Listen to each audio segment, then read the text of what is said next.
So, bumaliktad na si Henry Alcantara. Kasi wala daw siyang kinalaman diyan sa flood control at wala rin siyang personal na inaaprubahan para sa maisulong yung flood control kinemerot na yan. Kaya lang, di ba, ano yung 200 million na sinuli mo?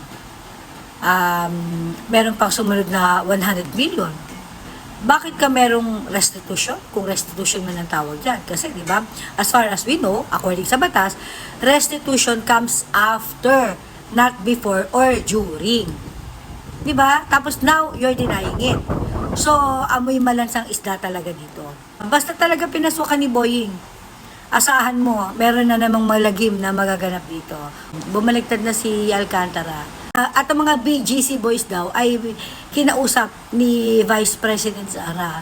So para ang lalabas dito, feeling ko lang gusto nilang palabasin dito, si Sara talaga o ang mga Duterte ang may kinalaman dito, kaya si Vice President Sara ay nakipag-usap daw sa mga BGC boys. Yan kila Bryce, yung mga kasama nila magnanakaw na engineer, diyan sa DPWH.